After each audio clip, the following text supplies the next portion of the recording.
اللهم كن لوليك الحجة بن الحسن صلواتك عليه وعلى آبائه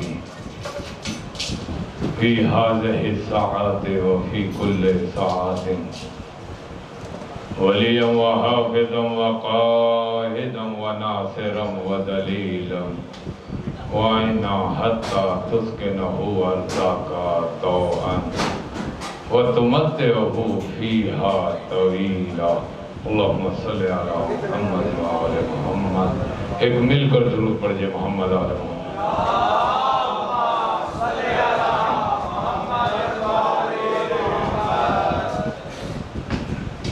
اعوذ باللہ السمیع العلیم من الشیطان اللعین الرجیم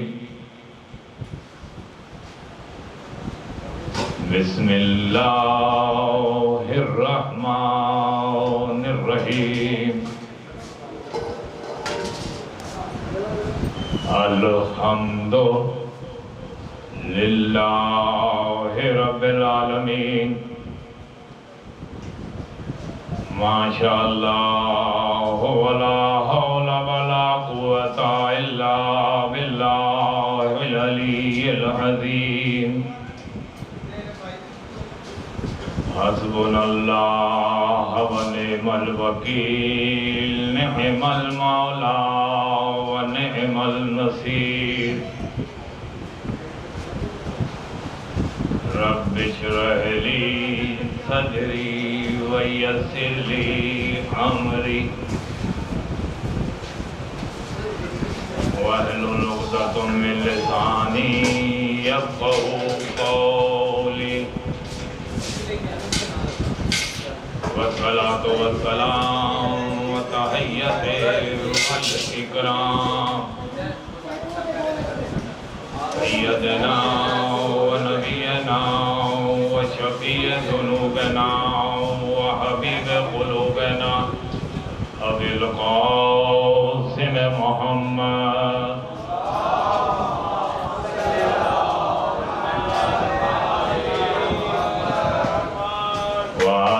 الطیبین الطاہرین الغر المیامین ولعنۃ اللہ علی قوم الظالمین اما بعد فقد قال اللہ سبحانہ وتبارک وتعالی فی کلامہ المجید والفرقانہ الحمید وقولہ الحق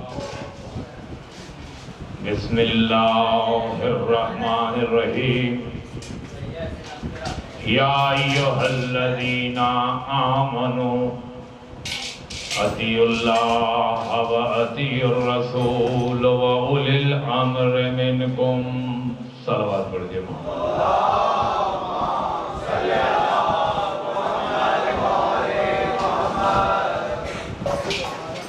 قرآن مجید کی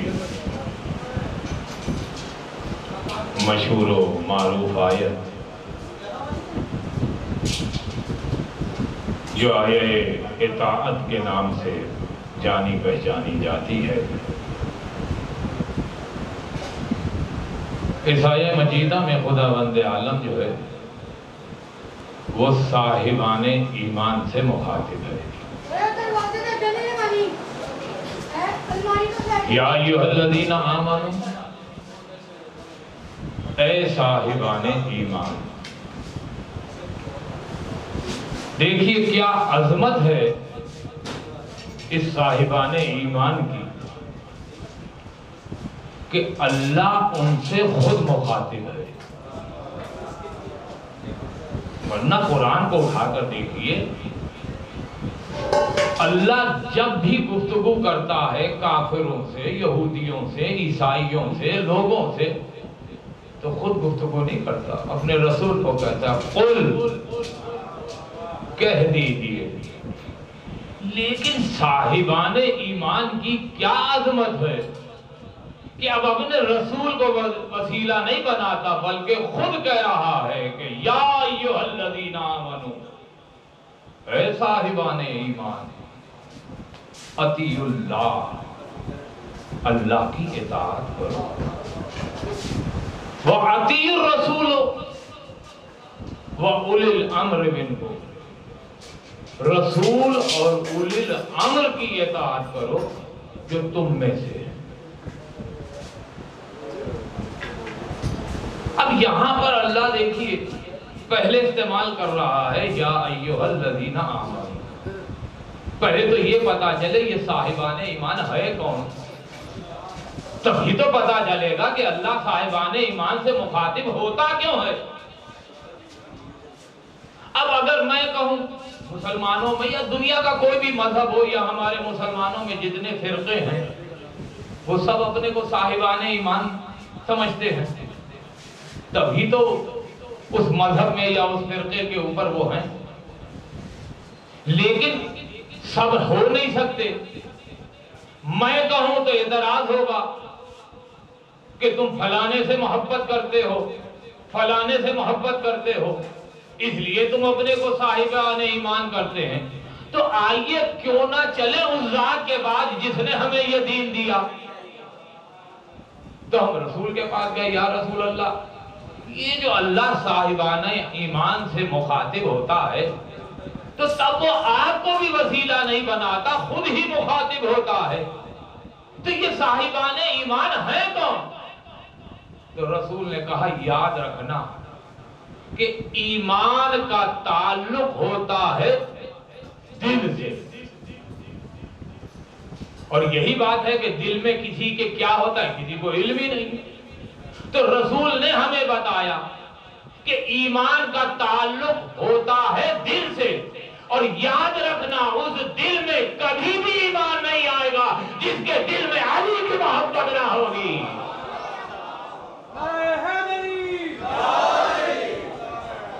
ایک مل کر درود پڑھ جائے محمد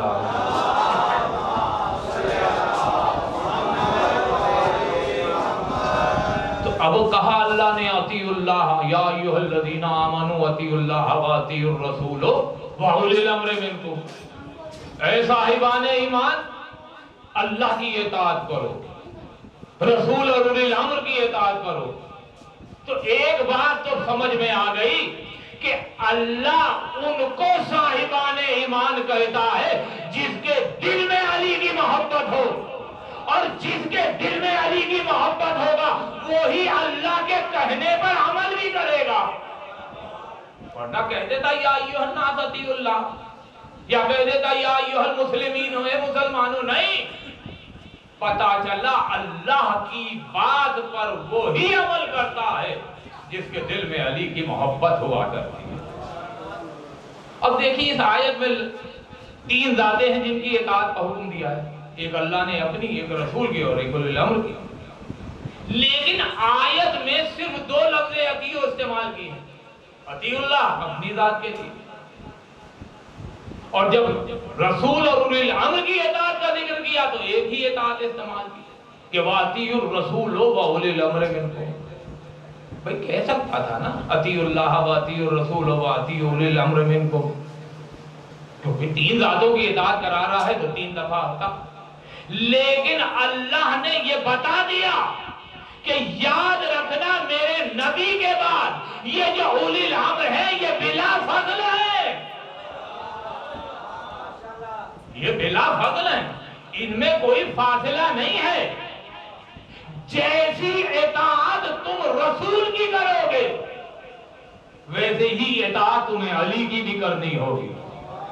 یہ نہیں ہے کہ رسول کی اطاعت اور ہے علی کی اطاعت اور ہے، جب اللہ رسول اور علی کے درمیان فاصلہ نہیں چاہتا تو ہم کیسے اپنے کلمے میں فاصلے کو پیدا کریں؟ بھائی دنیا کہہ رہی ہے کہ علی ولی اللہ دہشت گردی ہے، تو بھائی ہم نے یہ کلمہ کوئی سعودی عرب کی یونیورسٹیوں میں یا فیکٹریوں میں جا کے نہیں بنایا ہے۔ پہچانو ہم کون ہیں، ہم اگر علی سے محبت کرتے ہیں، علی کو اپنا سردار مانتے ہیں، آقا مانتے ہیں، تو مولا مانتے ہیں، اپنی طرف سے محبت میں نہیں ہے کہ ہمیں علی سے محبت ہے تو ہم نے علی کو مولا کہہ دیا. نہیں نہیں، ہم نے علی کو مولا تب مانا جب اللہ کے حکم پہ رسول نے میدان غدیر میں علی کو ہاتھوں پر اٹھا کر کہا من کنت مولا فہذا علی مولا.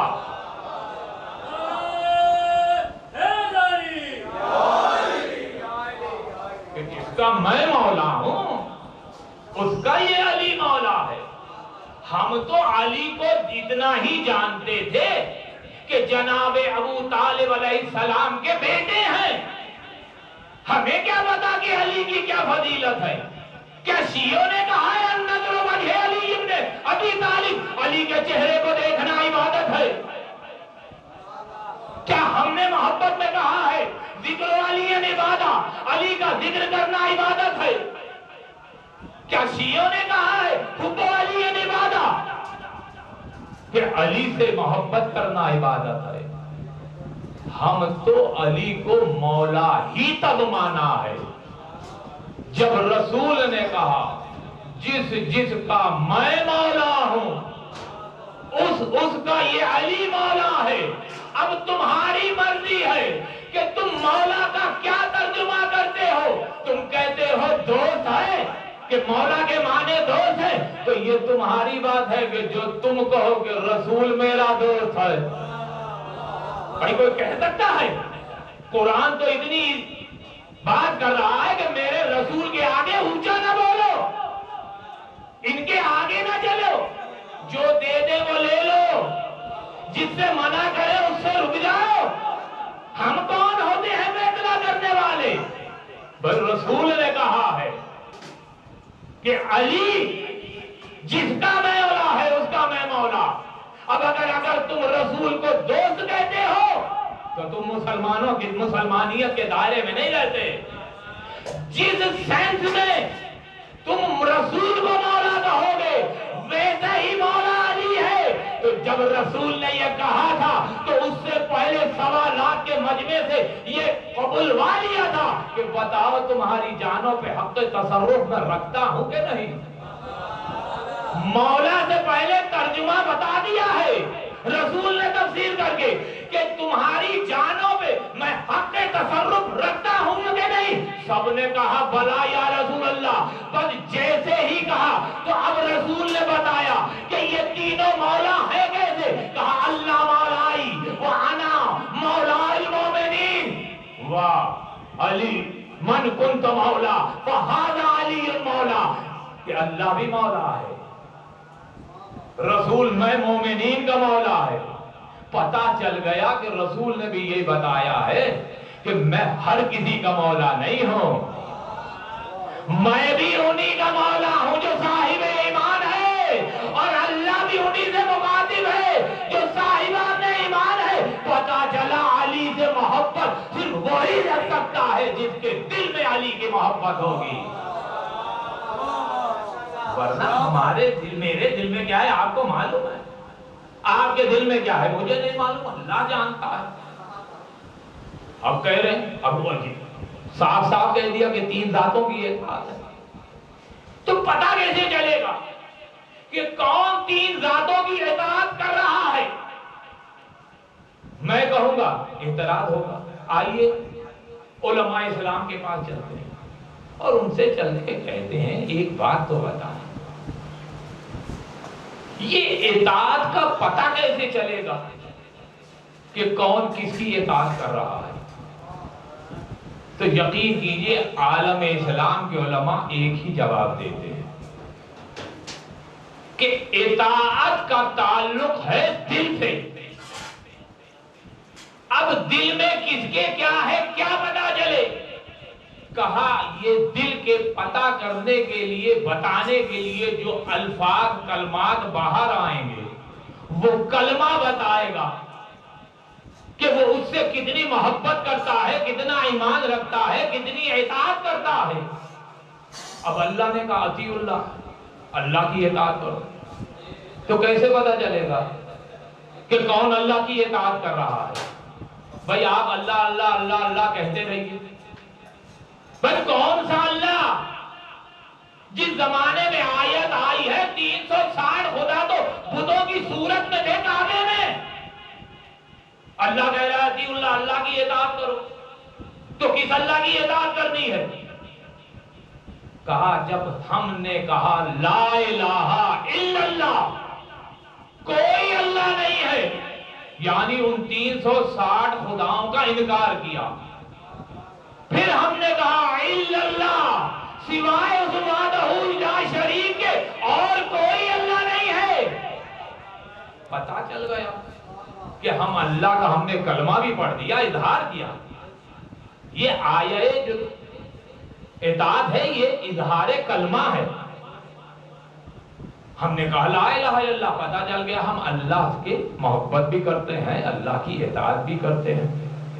اب آگے چلی آئے، اگر ختم ہو جاتی بات ختم تھی، نہیں، آگے چلی وَأَطِیعُوا الرَّسُولَ، کہ رسول کی اطاعت کرو۔ اب رسول کتنے آئے؟ ایک 1 لاکھ کے قریب ہیں رسول۔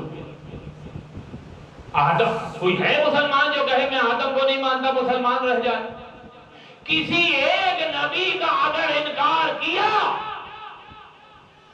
تو مسلمان نہیں رہتا۔ لیکن یہ بھی نہیں ہے کہ ہم کہیں لا الہ الا اللہ، آدم صفت اللہ، نوح نبی اللہ، ابراہیم خلیل اللہ، موسیٰ کلیم اللہ، عیسیٰ روح اللہ، نہیں، یہ کلمہ پڑھا تو ان کی امت پڑھے گی، یعنی جس نبی کی امت ہے اس نبی کا نام لے کر جب تک کلمہ نہیں پڑھے گا مسلمان نہیں ہوگا۔ اب قرآن نے کہا وَأَطِیعُوا الرَّسُولَ، رسول کی اطاعت کرو۔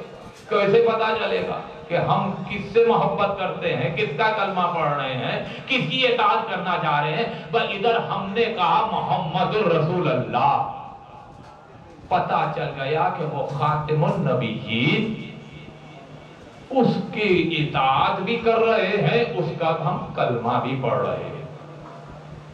اب اگر آیت یہیں پر ختم ہوتی تو بات ختم تھی، لیکن آیت کو دیکھیے کہ بلا فضل آیت کہہ رہی ہے وَأَطِیعُوا الرَّسُولَ وَأُولِي الْأَمْرِ، کہ جیسی اطاعت رسول کی کرنی ہے ویسے ہی اطاعت اولی الامر کی کرنی ہے۔ اب آیت پر اگر عمل کرنا ہے تو پھر ہمیں اولی الامر کی اطاعت کا، ان کا کلمہ پڑھنا ہوگا، اور اگر جس طرح ہم نے رسول کا کلمہ پڑھا ہے اگر اولی الامر کا کلمہ نہیں پڑھا تو نہ ہمارا رسول کا کلمہ قبول ہوگا نہ اولی الامر کا کلمہ قبول۔ اب تم جس کو چاہے اولی الامر مان لو، لیکن آیت پر عمل کرنے کے لیے کسی نہ کسی کا تو نام لینا ہوگا۔ تو اب تم کہتے ہو کہ علی ولی اللہ کیوں پڑھتے ہو، تو وہ ہم نے نہیں کہا، جاؤ اپنے علماء سے پوچھو، جنت کے ہر دروازے پر لکھا ہے علی ولی اللہ، مسجد نبوی میں لکھا ہے علی ولی اللہ، مصر کی تاریخی مسجد میں لکھا ہے علی ولی اللہ۔ تو یہ شیعوں نے نہیں بنایا ہے، یہ اسی نے بنایا ہے جس نے علی کو ولی بنا کر بھیجا ہے۔ اب ہم کیونکہ علی کو اللہ کا ولی مانتے ہیں، اپنی طرف سے نہیں، اللہ کے حکم پہ رسول نے ہمیں حکم دیا، اس لیے ہم محمد الرسول اللہ کے بعد علی ولی اللہ کہہ کر، وسیع رسول اللہ کہہ کر، وخلیفتہ بلا فضل پڑھ کے بتاتے ہیں کہ ہم نے اللہ کی بھی اطاعت کر لی، رسول کے بعد بلا فضل علی کی بھی اطاعت کی ہے۔ یہ ہے ہمارا کلمہ۔ بستر بھی وہی ہے، چادر بھی وہی ہے، اور دستار بھی وہی ہے، چلتا ہے تو لگتا ہے اللہ کا نبی ہے، گشتے بدندان ہے سب مکہ کے کافر، ارے یہ سویا تو محمد تھا، یہ جاگا تو علی ہے۔ سبحان اللہ، یا علی، ایک درود پڑھ،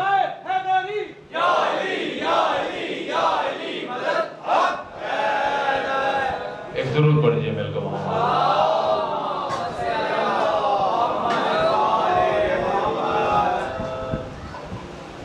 اور پھر ایک آیت اور بھی ہے قرآن کے اندر، سورہ تغابن کی 8ویں آیت ہے. ہم تو کہتے ہی ہیں کہ یہ آیہ کلمہ ہے، لیکن مسلمان نہیں مانتا کہ یہ آیہ کلمہ ہے. لیکن یہ بھی اللہ کی شان ہے کہ آیہ اطاعت ہو یا آیہ کلمہ ہو، عمل کرو گے تو خود بخود کلمہ بن جاتا ہے. آیت کیا ہے؟ فَمِنُوا، ایک چھوٹی سی فَمِنُوا، ایمان لاؤ. باقی آگے جو ہے بتایا ہے کس پر لانا ہے. فَمِنُوا بِاللَّهِ وَرَسُولِهِ وَنُورُ الَّذِي أَنزَلْنَا. ایمان لاؤ کس پر؟ اللہ پر، رسول پر، اور اس نور پر جسے ہم نے نازل کیا. عجیب آیت ہے آیہ کلمہ. لیکن آپ یہ دیکھیے کہ فَمِنُوا کہہ کر یہ بتایا ہے کہ یاد رکھنا جیسا ایمان تم نے اللہ پر لانا ہے ویسے ہی ایمان رسول پر لانا ہے، اور ویسے ہی اس نور پر لانا ہے جسے اللہ نے نازل کیا ہے. اب دیکھیے رسول نے کیا فرمایا؟ اولو ما خلق اللہ نور، اللہ نے سب سے پہلے میرے نور کو خلق کیا، اور ایسا نور خلق کیا اللہ نے کہ خود جھوم اٹھا، کہتا ہے اللہ کتنا احسن الخالق ہے. اب خلق کرنے کے بعد جو دیکھا، جو صفات خالق کی تھی وہی صفات مخلوق کی تھی. پتہ ہی نہیں چل رہا تھا خالق کون ہے اور مخلوق کون ہے. اس فرق کو واضح کرنے کے لیے اللہ نے نور محمد کے دو حصے کر دیے. ایک حصہ نور محمد بنا، دوسرا نور علی بنا. اب عقل میں آتا ہے کہ اللہ آدھے نور کا کلمہ پڑھوائے اور آدھے نور کا کلمہ نہ پڑھوائے. بھائی یہ ایسے ہی ہے کہ میں ایک سیب لے کر آیا، آپ کو دیا، آپ چھری لائے، اس کو کاٹا، آدھا رکھ دیا، آدھے کی آپ نے پھانکے بنائی، ایک آپ نے مجھے دی، ایک خود کھائی. کہا حسین صاحب بڑھیا میٹھا ہے نا؟ میں نے کہا جی بڑا مزیدار اور میٹھا. وہ ختم ہو گئی، دوسری اٹھا دی، اس کو کاٹا، کہا یہ بھی کھائیے، یہ بھی بہت میٹھا ہے. تو میں شکل دیکھوں گا کہ نہیں، ایک ہی سیب کے دو حصے ہیں، جو آدھے حصے میں مزہ اور مٹھاس ہوگی وہی دوسرے حصے میں ہوگی. تو اب یہ کیسے ہو سکتا ہے اللہ ایک ہی نور کے دو ٹکڑے کرا کے ایک کا کلمہ پڑھائے اور ایک کو ایسے ہی چھوڑ دے؟ بھئی یہ تو سمجھ میں آنے والی بات ہی نہیں ہے. اس لیے اللہ، اور پھر وہ نور، وہ تو وہ ہے کہ جس کے اللہ نے خود کہا اے میرے حبیب تیری رسالت کا گواہ یہ ہے. یعنی جب رسول اللہ کو رسالت مل رہی تھی تو نور علی بھی وہی کھڑا تھا. تبھی تو اللہ نے کہا کہ ایک میں گواہ ہوں اور ایک وہ ہے جسے میں نے پوری کتاب کا علم دیا. یہ ہے شان علی. بس آخری بات، زیادہ زحمت نہیں دینی. تم کہتے ہو کہ ہم کلمہ کیوں پڑھتے ہیں؟ ہمیں محبت خود سے نہیں ہوئی ہے، ہمیں محبت اللہ کی طرف سے ہوئی. ہمیں رسول نے بتایا ہے کہ علی سے محبت کرنی ہے تو کیسے کرنی ہے. یہ کوئی طریقہ کار نہیں ہے کہ ہم محبت میں بڑھ کر کسی کو کہیں سے کہیں پہنچا دیں. یہ کوئی طریقہ کار نہیں ہے. میرے اندر جو خوبیاں ہیں جہاں تک آپ وہ بتائیں گے وہ حق ہے. ادھر مجھے بڑھایا، حق ختم ہو گیا. اب ہم نے حق کو دیکھنا ہے. رسول نے فرمایا ہے حق و علی و علی المال حق. حق علی کے ساتھ ہے، علی حق کے ساتھ ہے. اور پھر کہنے کے بعد عجیب دعا کی ہے اللہ حق کو ادھر موڑنا جدھر علی ہو. پتا چلا حق سے بھی بلند اشرف علی ہے، کیونکہ جدھر علی ہوگا ادھر حق ہوگا. تو اب علی سے محبت کا تقاضا یہ نہیں ہے کہ ہم علی کو علی سے بڑھا دیں، ادھر ہم نے محبت میں آ کر علی کو خدا کہا، ہم مشرک ہو گئے، ہم علی کو خدا نہیں کہہ سکتے۔ اور پھر یہ تو وہ ذاتیں ہیں کہ جنہوں نے ہمیں اللہ سے ملایا ہے۔ بس دنیا پر الزام لگاتی ہے نا کہ ہم نے محمد اور آل محمد کو خدا سے ملا دیا۔ ارے بے وقوفو، ہم نے محمد اور آل محمد کو خدا سے نہیں ملایا، بلکہ محمد اور آل محمد نے ہمیں خدا سے ملایا ہے۔ تو یہ کوئی نہیں ہے کہ محبت میں، اور رسول کی حدیث بھی ہے، علی تمہاری وجہ سے 2 گروہ جہنم میں جائیں گے، ایک وہ ہوگا جو تمہارا دشمن ہوگا، تم سے عداوت رکھتا ہوگا، بغض رکھتا ہوگا، اور دوسرا وہ ہوگا جو تمہاری محبت میں تمہیں خدا بنا دے گا۔ اور علی کا کردار کیا ہے کہ جس نے علی کو خدا کہا، علی نے ذوالفقار سے اس کی گردن کو اتار دیا۔ اس لیے علی کو اگر حق سمجھتے ہو تو علی کو وہی رہنے دے جو اللہ رسول نے بتایا۔ ہمارے پاس نہ کوئی جبرائیل آیا ہے، نہ ہمارے پاس کوئی رسول آیا ہے، ہمیں تو جو بتا دیا ہمیں اس پر عمل کرنا ہے۔ تو ہم نے علی کو ولی اللہ نہیں کہا ہے، بلا فضل ہم نے نہیں کہا ہے۔ بس ایک واقعہ ہے اسی پہ، آپ کی زحمتیں تمام ہیں۔ بچوں کی کتاب میں بھی نام پڑھا ہوگا کہ حبش کا ایک بادشاہ تھا نجاشی۔ جب رسول اللہ نے اعلان رسالت کیا تو یہ خبر اس تک بھی پہنچی، تو لوگ بادشاہ کے پاس آئے، بادشاہ عرب میں ایک عبداللہ نام کے شخص کے بیٹے محمد نے رسالت کا دعویٰ کیا ہے۔ کہا اچھا ہم دیکھ لیتے ہیں۔ اس نے کیا کیا کہ یہ تشتری ٹرے جسے کہتے ہیں، اس کے اندر ہیرو، زواہرات، کپڑے، تحفے، کافی چیزیں اکٹھی کی اور اس میں ایک انگوٹھی بھی رکھ دی، اور کچھ اپنے سپاہیوں سے کہا کہ جاؤ اور جا کر مسجد میں جہاں وہ ہوں اس محمد کو یہ دے دینا۔ جب وہ چلے گئے تو لوگوں نے کہا بادشاہ یہ کون سا پرکھنے کا طریقہ ہے؟ تو بادشاہ مسکرایا، کہا میں نے ایسے نہیں بھیجا، ہماری کتابوں میں یہ لکھا ہے کہ جب عرب میں کوئی رسالت کا دعویٰ کرے گا تو حبش کا بادشاہ جو اس وقت ہوگا وہ یہ چیزیں بھیجے گا، اور ان میں ایک انگوٹھی، اگر وہ اللہ کا سچا نبی ہوگا تو جو اس کے ارد گرد بیٹھے ہوں گے وہ تمام چیزیں ان میں مار دے گا اور انگوٹھی خود رکھ لے گا۔ خیر یہ سامان لے کر وہاں پہنچے تو رسول مسجد نبوی میں بیٹھے ہوئے تھے صاحب، اور آپ تو جانتے ہیں صحابیوں کا کہ جو غریب لوگ تھے، مانگ مانگ کر کھانے والے، جو ختیجہ کا سارا مال ڈکار گئے ہوں، ان کی کیا حالت ہوگی۔ اور خود تاریخ کہتی ہے کہ ہم نے کبھی پیٹ بھر کر اس وقت تک کھانا بھی کھایا جب تک علی نے خیبر کے قلعے کو نہ فتح کر لیا۔ وہ بیٹھے تھے، یا رسول اللہ یہ ہمیں دے دیجئے، یا رسول اللہ یہ دے دیجئے۔ رسول کسی کو خود دے رہے، سب بانٹ دیا، وہ انگوٹھی لی اور پہن لی۔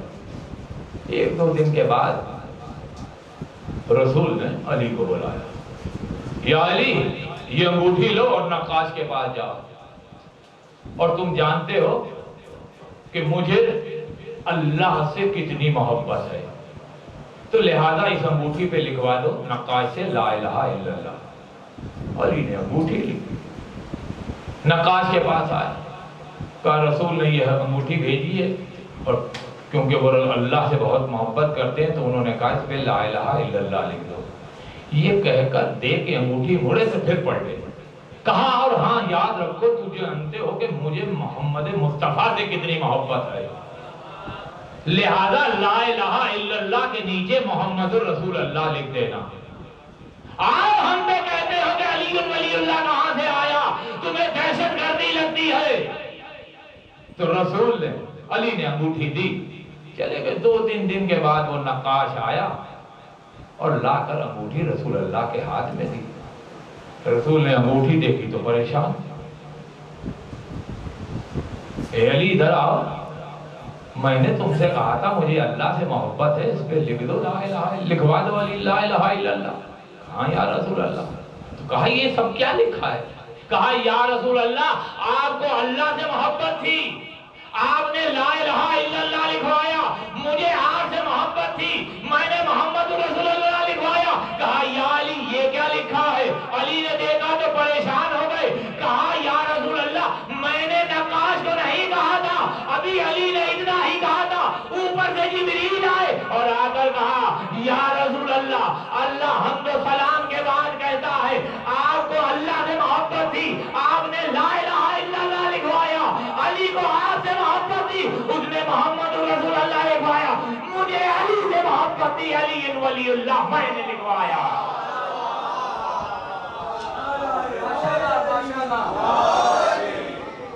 سلام کریے جواب ملتا ہے، سلام کریے جواب ملتا ہے، درود پڑھیے ثواب ملتا ہے، علی دے بچڑیاں نو پیار کر قسم خدا دی آپ ملتا ہے۔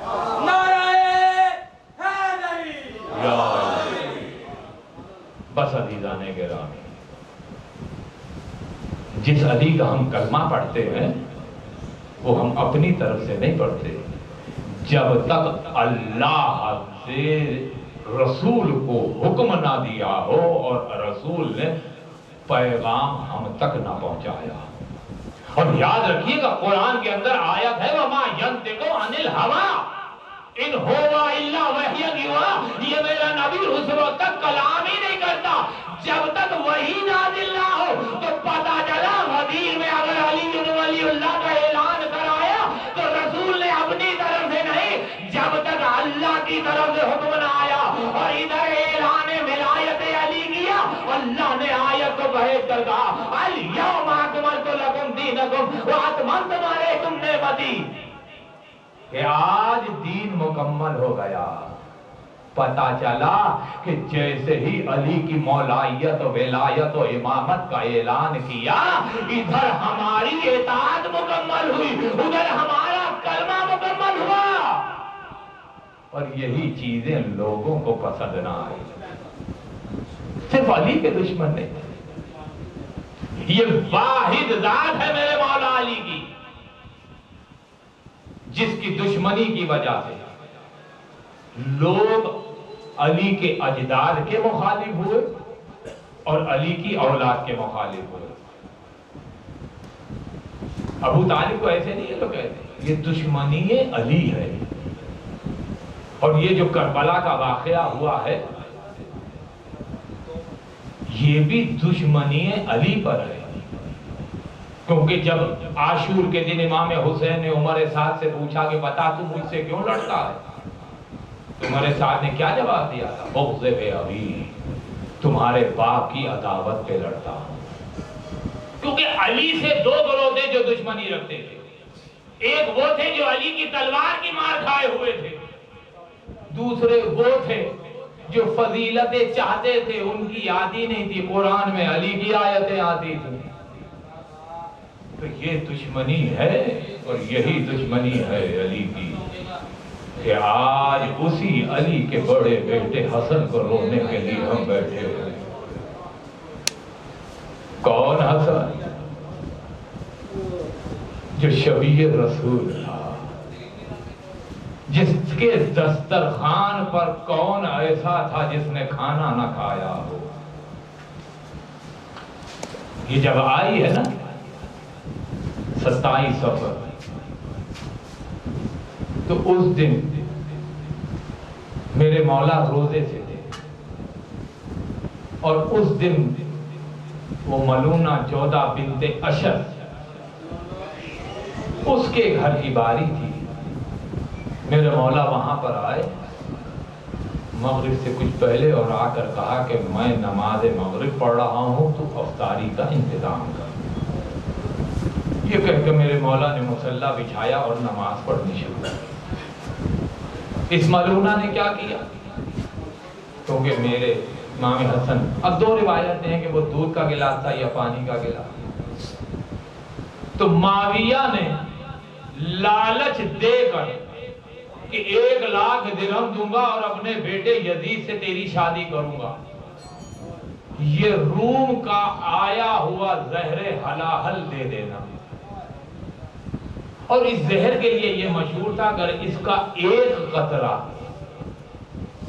دریا میں ڈال دیا جاتا تو دریا میں جتنی جاندار مچھلیاں اور چیزیں تھیں وہ سب مر جاتی. میرے مولا نماز پڑھ رہے ہیں کہ اس نے گلاس کے اندر ایک نہیں آدھی شیشی ڈال دی. میرے مولا نے نماز پڑھی. نماز پڑھنے کے بعد اس نے جام پیش کیا. میرے مولا نے ایک گھونٹ پیا اور گھونٹ پینے کے بعد اسے واپس کرنے لگے تو کہہ دیا اور نوش کیجئے. کہا جو تو چاہتی تھی تو مقصد پورا ہو گیا ہے. اب نہیں معلوم اس زہر کے کیا اثرات تھے. ارے کبھی میرا حسن کھڑا ہو جاتا ہے, کبھی زمین پر بیٹھ جاتا ہے, چلا نہیں جا رہا. دیواروں کو پکڑتے ہوئے اپنے نانا کے روضے پہ آئے. اے نانا, اس سے پہلے بھی مجھے 7 دفعہ زہر دیا تھا, آپ کی قبر پہ شفا مل جاتی تھی. اے نانا, آج جو زہر دیا ہے کلیجے کٹ رہے ہیں. اے نانا, میں تھوڑی دیر کا مہمان ہوں. اے مولا, اے نانا, کیا مجھے پہلو میں جگہ دے دو گے؟ قبل رسول میں زلزلہ آیا. آواز آئی, بیٹا میں تو چاہتا ہوں امت آنے دے تو آ جانا. بس ازادار مقاتل کہتے ہیں کہ اب میرے مولا دیواروں کا سہارا لیتے ہوئے جنت البقیع میں گئے اور ایسے ماں کی قبر سے لپٹ گئے جیسے چھوٹا بچہ اپنی ماں سے چمٹ جاتا ہے. اے اماں, تیرے حسن کو زہر مل گئی. اجرکم اللہ, اجرکم اللہ. خدا آپ کو کوئی غم نہ دے سوائے غم حسین کے. بس یہ آخری ایام ادا ہے. ارے اگلے سال کون پتا کون جیے گا. ارے جیے گا تو اس غم میں شریک ہو کر اپنے آنسوؤں کو بخشش کا ذریعہ بنائے گا. اور میرے امام, میرے چھٹے امام, امام جعفر صادق کہتے ہیں کہ ارے میرے جج پر ایسے رو جیسے بوڑھی ماں جوان بیٹے کی لاش پہ روتی ہے. بس ازادار ماں سے کہا, اماں ابھی نانا کی لہد سے آ رہا ہوں. اماں, اگر امت نے نانا کے پہلو میں جگہ نہ دی تو کیا اپنے پہلو میں سلا لوگی؟ ارے قبر زہرا میں زلزلہ آیا. اے بیٹا, تیری ماں تیرے انتظار میں ہے. بس ازادارو, کبھی کھڑے ہوتے ہیں, کبھی بیٹھتے ہیں اور جاتے ہیں ام فروا کے دروازے پہ. دخل بام کیا. اب حسن میں ہمت نہیں ہے کہ کھڑے ہو سکے. ارے زمین پر بیٹھ گئے. فروا دروازے پہ آئی, دروازہ کھولا, نہ کوئی دائیں طرف نظر آیا, نہ کوئی بائیں طرف نظر آیا. واپس جانے لگی کہ سامنے دیکھا, ارے میرا والی زمین پہ بیٹھا ہے, دونوں ہاتھ سینے پر ہے. اے مولا, کیا ہوا؟ اے فرما, مجھے اندر لے کے چلو. ارے مجھے زہر دے دیا گیا ہے, بس میں کچھ دیر کا مہمان ہوں. ارے فروا نے لا کے بستر بچھایا, امام کو لٹایا. ارے مولا کبھی دائیں کروٹ لے رہے ہیں, کبھی بائیں کروٹ لے رہے ہیں, کبھی اٹھ کر بیٹھ جاتے ہیں اور کہتے اے فرما, میرا بیٹا قاسم کہاں ہے؟ کہا مولا حجرے میں سو رہا. کہا جلدی سے لاؤ. ارے 3 سال کے قاسم کو فروا لے کر آئی اور حسن کے سینے پہ لٹایا. سوتا ہوا قاسم گھبرا کر اٹھ گیا. اے اماں, کس گرم جگہ پہ لٹا دیا؟ فرما کہتی ہے بیٹا لیٹے رہو. ارے یہ تیرے باپ کا سینہ ہے, آج کے بعد سے باپ کا سینہ نہ ملے گا. بس ازادارو, یہ کہہ کر فروا نے کہا, مولا اجازت دیجئے آپ کی بہنوں کو جا کر خبر کر دو. کہا نہیں فروا, تم میرے پاس سے نہ جاؤ, قاسم کو جا کر بھیجو, یہ جا کر بتائے گا. کہا مولا بہت چھوٹا ہے, یہ جا کر کیا کہے گا؟ کہا فروا گھبرا نہیں, قاسم کو میرے قریب لا.